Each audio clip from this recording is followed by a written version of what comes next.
Go ahead.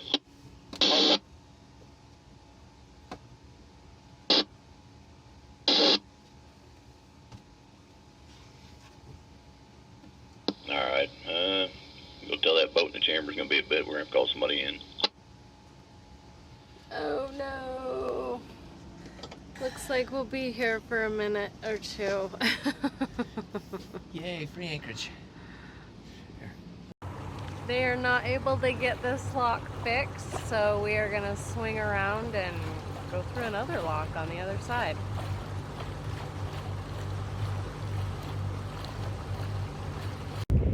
We are heading around to the other lock.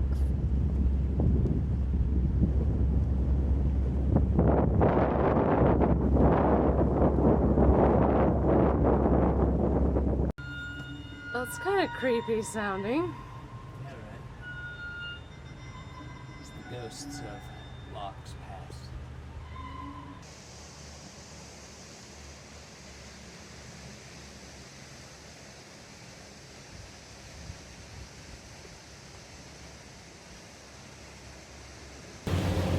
Busy day on the Mississippi River.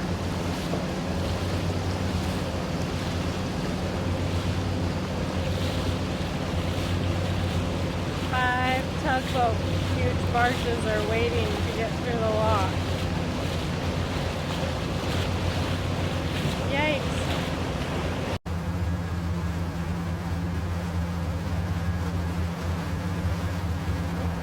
Listening to different guests bond with the cultural food they grew up with. Plus, this podcast is a great place to discover and rediscover great music. Story. Finally heard some of the demonstrators attend the convention hall the exact moment.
Okay, this is where you stay the night on the Mississippi to prepare for the long haul.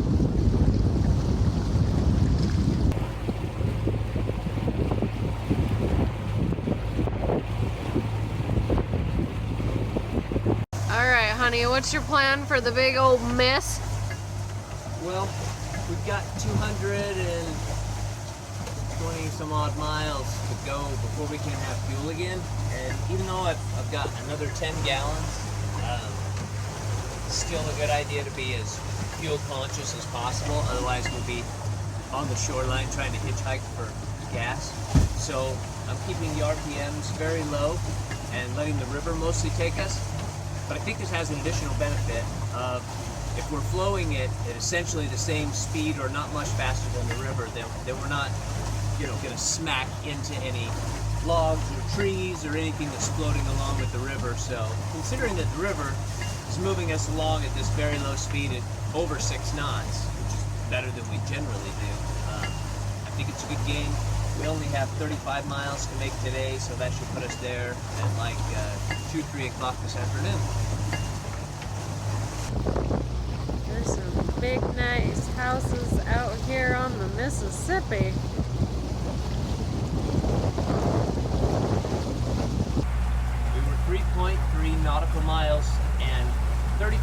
minutes and 33 seconds into the journey at the same time.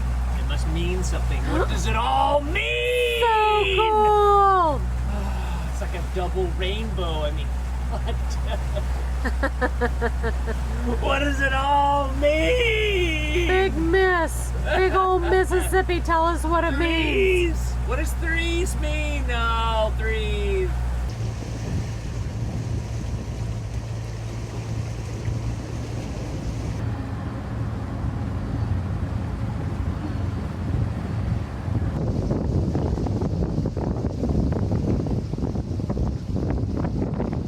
Mississippi River can run.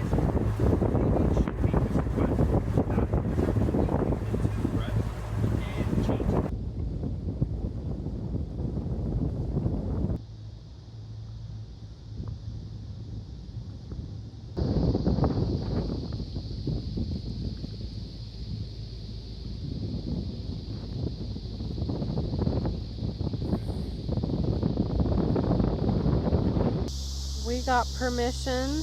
We called in advance to tie up to the right side of this yellow cylinder.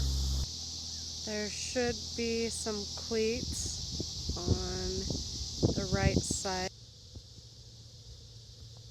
And this is where we're tying up for the night. Although you're not supposed to cross the little fence here, there are outlets that Navionics said that you can plug into at the light.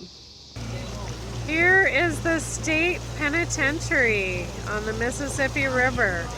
So if we see anyone swimming towards our boat, we better go a little faster.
So today's our last day on the Mississippi, and I'm not exactly sure what I expected, but it hasn't been like I expected.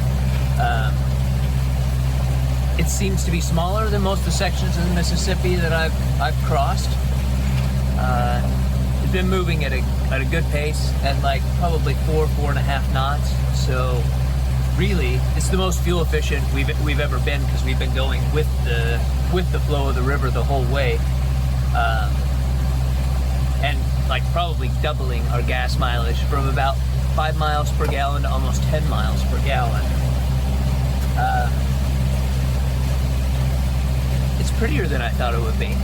You know, I really thought it was just going to be all industrial kind of ugliness, and in comparison to the lower Illinois out of Chicago, which there's a lot that is not real pretty, the Mississippi has really been gorgeous and a pretty natural shoreline all the way down.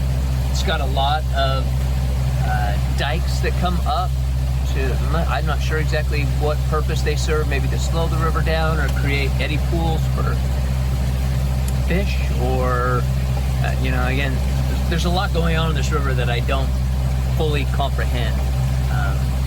The biggest thing is that there's nobody here. So you just don't see other boats. I mean, it is extremely rare to see other boats, with the exception of the tows, which are, again, not as common out here as I thought, and very polite. If you reach out to them on the radio, they'll tell you exactly where they want you. But other than that, you pretty much just stay to your size, they stay to theirs. It's interesting. There's a lot of steering that you have to do, because there are tons of eddy currents that I would not have expected. I expect the river just sort of flows down. But what happens is it must have some underground areas where it tends to swirl up, but all of a sudden the boat will just turn 20 degrees for no reason. And then a few seconds later, it might turn exactly back 20 degrees the other way. So it's taken me a minute to figure out how to navigate on it. The autopilot has been absolutely useless on the river. It had us doing huge S-turns all the way down, like 20 degrees off of center each way every time that it went to turn. Hell, I was getting seasickness on the Mississippi from it. So, like I say, a lot of things that I didn't expect on the Mississippi. And it's really pretty, and it's a shame that there aren't more recreational boaters out here enjoying it. We saw a few kayakers that were camping across from where we were at, and it seems like I mean, it's big, and you have to be careful of what's out there, but just nobody here, just absolutely out here on your own in what is really a pretty spectacular wilderness. So, not what I expected, but I don't know that I knew what to expect. So, Mississippi River, there it is.